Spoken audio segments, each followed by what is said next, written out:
فسانہ عجائب کی تصنیف کا زمانہ لکھنؤ کی عیش کاری، جشن سامانی اور نفاست آبی کا زمانہ ہے۔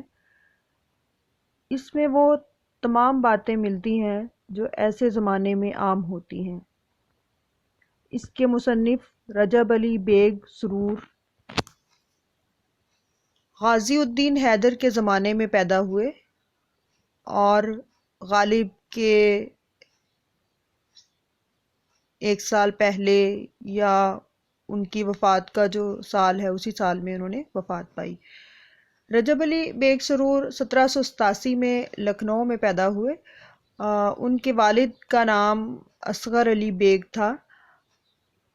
سال ولادت کے بارے میں کچھ ابہام ہے۔ کچھ محققین کے خیال میں یہ ہے کہ ان کے سال ولادت کا علم صحیح نہیں ہو سکا۔ نیر مسعود نے قیاساً 1200 ہجری لکھا ہے۔ ان کے وطن کا جہاں تک تعلق ہے تو بیان لکھنؤ کے شروع ہی میں انہوں نے اپنے آپ کو متوطن خطۂ بے نظیر دلپذیر لکھا ہے۔ خطۂ بے نظیر سے قطعی طور پر لکھنؤ مراد ہے۔ ان کو اکبر آبادی اور کانپوری بھی لکھا گیا ہے جو کہ درست نہیں۔ سرور نے یہ کتاب کانپور کے قیام کے دوران لکھی تھی۔ نیر مسعود نے ان کے سال وفات کی مختلف تاریخوں پر بحث کرتے ہوئے لکھا ہے۔ اس طرح یہ طے ہو جاتا ہے کہ سرور نے 14 اپریل اور 14 مئی 1869 کے درمیان کسی تاریخ کو انتقال کیا۔ حنیف نقوی کے بقول مارچ تا 12 اپریل 1869 رام نگر ہی میں تقریباً 85 سال کی عمر میں ان کا انتقال ہوا۔ عربی اور فارسی کی تعلیم مروجہ روایات کے تحت گھر پر ہوئی۔ سرور کو فنون سپاہی، خطاطی اور موسیقی سے خاصا شغف تھا۔ شاعری میں آغاز نوازش حسین خان نوازش عرف مرزا خانی لکھنوی کے شاگرد تھے۔ نوازش میر سوز کے شاگرد تھے بقول رشید حسن خان۔ سرور ایک معمولی درجے کے شاعر تھے اور یہ اچھا ہی ہوا کہ انہوں نے شاعری کی طرف زیادہ توجہ نہیں کی، لیکن دیگر محققین ناقدین کا خیال ہے کہ وہ اچھے شاعر تھے اور ان کی شاعری کا جو اثر ہے وہ ان کی نثر پر نظر آتا ہے۔ دیگر فنون میں ان کی کیا حیثیت تھی اس کے بارے میں کچھ کہا نہیں جا سکتا۔ فن داستان گوئی میں مہارت رکھتے تھے۔ 1824 میں غازی الدین حیدر نے کسی بات پر ناراض ہو کر انہیں جلا وطن کر دیا اور کچھ حقائق سے معلوم ہوتا ہے کہ ان سے قتل ہو گیا تھا اور قتل کی بنا پر جو ہے اس کی سزا کے طور پر انہیں جلا وطن کر کے کانپور بھیج دیا گیا تھا۔ چاروں ناچار سرور لکھنؤ کی سرزمین چھوڑ کر کانپور چلے گئے۔ کانپور کے قیام کے دوران انہوں نے فسانہ عجائب جیسی لازوال اور لافانی کتاب تصنیف کی۔ اس کتاب میں سرور نے غازی الدین حیدر کی مدح لکھی، مگر ممدوح کا انتقال ہو گیا اور ان کی زندگی میں کتاب طبع نہ ہو سکی۔ مصنف نے بعد میں اس تصنیف میں نصیر الدین حیدر کی مدح بھی لکھ کر شامل کر دی۔ غازی الدین حیدر، نصیر الدین حیدر اور واجد علی شاہ کے علاوہ مہاراجہ بنارس، مہاراجہ پٹیالہ اور مہاراجہ الور نے بھی ان کی سرپرستی کی۔ اپنے عہد کے مشہور خوش نویسوں میں سے تھے۔ موسیقی اور شاعری میں بڑا درک تھا۔ حریف، ظریف، حشاش بشاش، وجیح اور خوشرو آدمی تھے۔ متعدد تصانیف چھوڑیں جن کا تعارف جو ہے وہ آپ کو مل جائے گا کہ انہوں نے کون سی تصانیف جو ہے وہ چھوڑی ہیں۔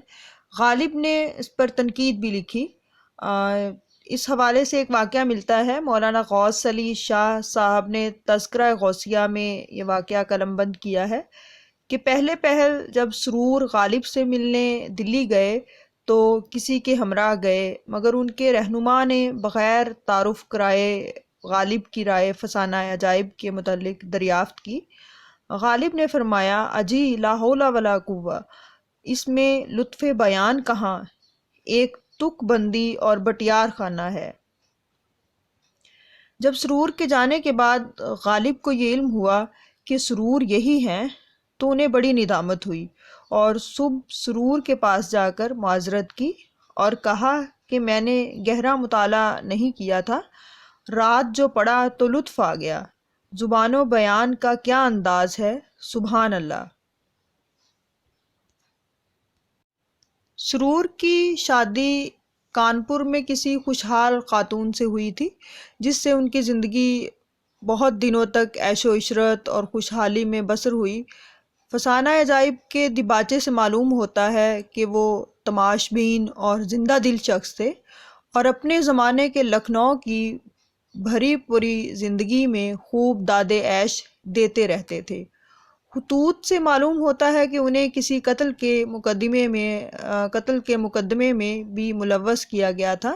اپنے منہ بھولے بیٹے محمد علی کو لکھتے ہیں، تمہیں یاد ہوگا کہ میں خون کے مقدمے میں ملوث تھا، ساری دنیا کہتی تھی کہ اس مخمصے سے بچ نہ سکوں گا، لیکن فضل ایزدی سے مجھے کوئی تکلیف نہ پہنچی، اب تک زندہ سلامت ہوں۔ اب ہم سرور کی تصانیف کا مختصر جائزہ لیں گے۔ اگر ہم فسانہ عجائب کی بات کریں تو اس پر تفصیلی بات ہوئی ہے اور کچھ ہوگی۔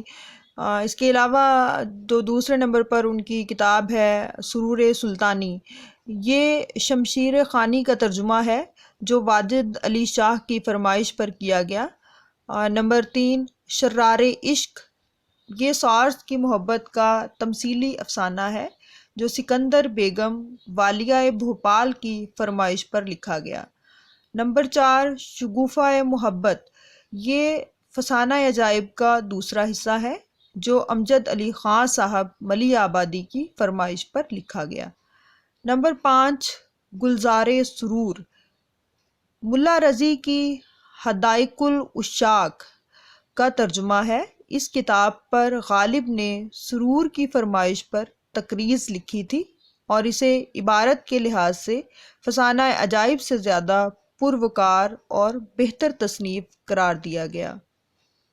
نمبر 6 شبستان سرور، یہ الف لیلہ کے افسانوں کا مجموعہ ہے، 4 جلدوں پر مشتمل ہے جس میں تقریباً 2 لاکھ الفاظ ہیں۔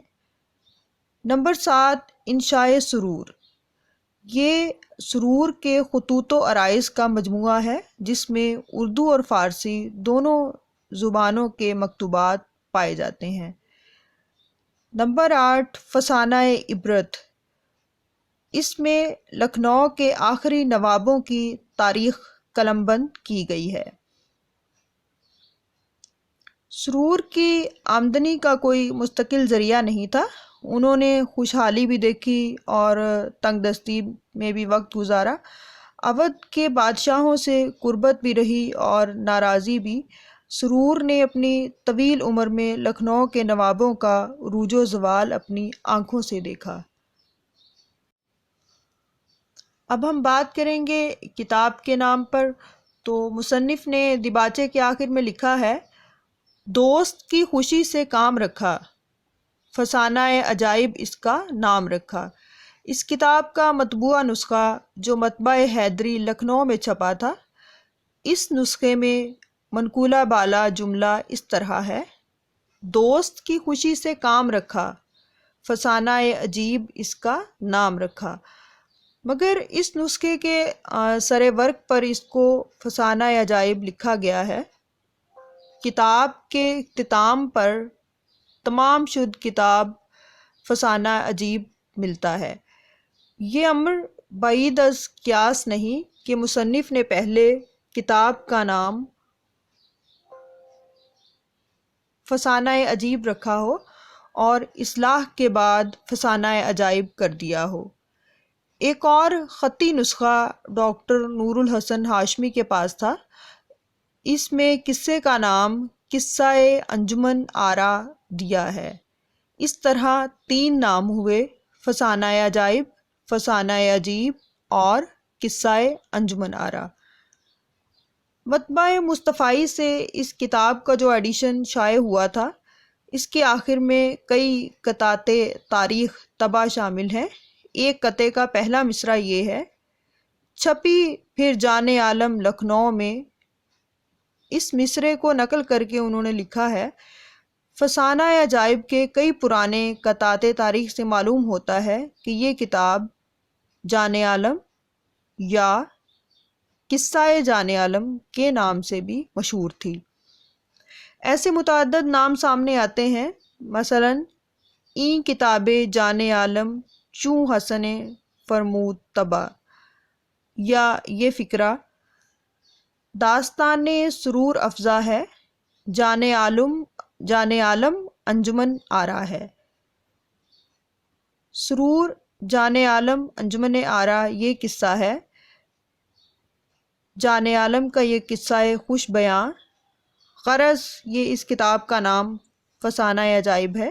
باقی ایسے ٹکڑے جن پر نام کا دھوکہ ہو سکتا ہے، لیکن اس کا اصل نام فسانہ عجائب ہی ہے۔ اب ہم بات کریں گے وجہ تصنیف اور زمانہ تصنیف پر۔ کتاب کے دیباچے میں سرور لکھتے ہیں کہ ایک روز چند دوست صادق باہم بیٹھے تھے اور ہر شخص زمانے کی شکایت کر رہا تھا۔ اس زمرے میں ایک آشنا بامزہ بندے کے تھے۔ انہوں نے فرمایا: اس وقت تو کوئی قصہ یا کہانی بشعری زبانی ایسی بیان کر کے رفع قدورت ہو۔ فرما بردار نے بجز اقرار انکار مناسب نہ جانا، چند کلمے گوش گزار کیے۔ سرور اپنے کچھ دوستوں کے ساتھ بیٹھے تھے۔ وقت گزاری کے لیے کسی دوست نے ان سے کسی قصے کی فرمائش کی۔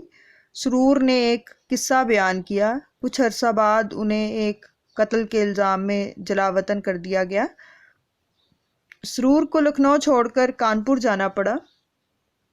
اس طرح لکھنؤ اور دوستوں کی جدائی کے غم کو فراموش کرنے کے لیے سرور نے تصنیف و تالیف کا سلسلہ شروع کیا، اور اسی سال 1824 میں فسانہ عجائب کو تصنیف کیا۔ غازی الدین حیدر کے انتقال کے بعد نصیر الدین حیدر تخت نشین ہوا۔ سرور کے لکھنؤ آنے کا راستہ ہموار ہو گیا اور وہ واپس لکھنؤ آ گئے۔ یہاں فسانہ عجائب نے بہت شہرت و مقبولیت حاصل کی۔